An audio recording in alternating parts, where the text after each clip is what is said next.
Topper ने कितने time लिए, कितना उसका स्कोर है, आपने कौन सा क्वेश्चन टॉपर से कम टाइम में कर दिया, कौन सा क्वेश्चन टॉपर ने गलत किया लेकिन आपने सही कर दिया। ये वाला प्रोसेस बहुत ही चुनिंदा बच्चे करते हैं, बहुत ही चुनिंदा बच्चे करते हैं। उनको पता ही नहीं है, उनको लगता है दैट्स इट, खत्म।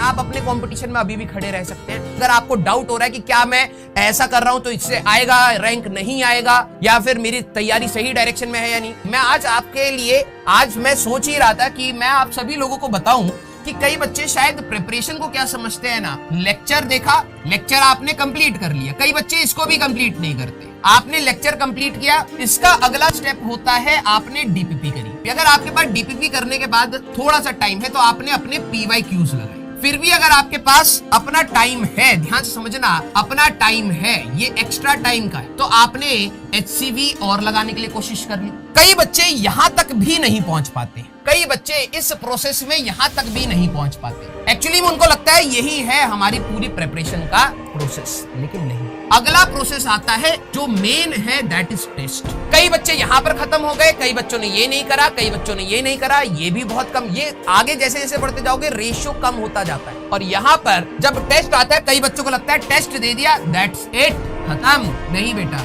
इसके बाद आपकी कहानी आती। अगर आपने टेस्ट में एनालिसिस नहीं करी, मैंने आप सभी लोगों को बोला था कि टेस्ट की एनालिसिस जो यकीन बैच के उसमें दिखाई गई है, टेस्ट एनालिसिस करने के बाद आपका आता है रिवीजन। ये वाला जो प्रोसेस है ना, ये वाला प्रोसेस बहुत ही चुनिंदा बच्चे करते हैं। ये वाला जो प्रोसेस है बहुत ही चुनिंदा बच्चे करते हैं, बहुत ही चुनिंदा बच्चे करते हैं। उनको पता ही नहीं है कि टेस्ट देने के बाद क्या, उनको लगता है टेस्ट दे दिया दैट्स इट, खत्म। नहीं भाई, तैयारी आपकी यहाँ है। जब आप रिवीजन करते हैं तो आप इंपॉर्टेंट पॉइंट्स को मार्क डाउन करते हैं कि यार कहां कहां मेरी गलतियां हुई थी, उनको अलग से रिवाइज करना पड़ेगा, तब जाके आपका पूरा प्रोसेस एक चैप्टर का खत्म होता है। अब मेरे को पता है कई बच्चे यहाँ पड़े हुए हैं, कई बच्चे यहाँ पड़े हुए हैं, कई बच्चे यहाँ पड़े हुए हैं, और कईयों ने तो ये तो दिया ही नहीं है। जब तक आप एक पूरा कंप्लीट साइकिल नहीं करेंगे तब तक आपका चैप्टर कंप्लीट नहीं माना जाएगा। अगर आपको लग रहा है लेक्चर कंप्लीट होते ही क्वेश्चन हो जाएंगे, नहीं है भाई, आपको इस प्रोसेस को आगे कंटिन्यू करना है। टेस्ट एनालिसिस का कई बच्चों को अगर नहीं पता है बेटा, उसमें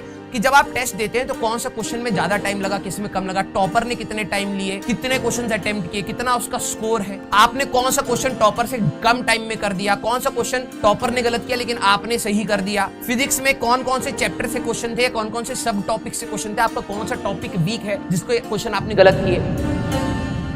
लाइफ में हमेशा स्ट्रगल्स आते हैं, कईयों का सक्सेस लेट लिखा होता है, लेकिन अगर आपकी मेहनत कांस्टेंट है तो सबका जो टाइम जोन अलग अलग है उसमें भी आपको अपनी सक्सेस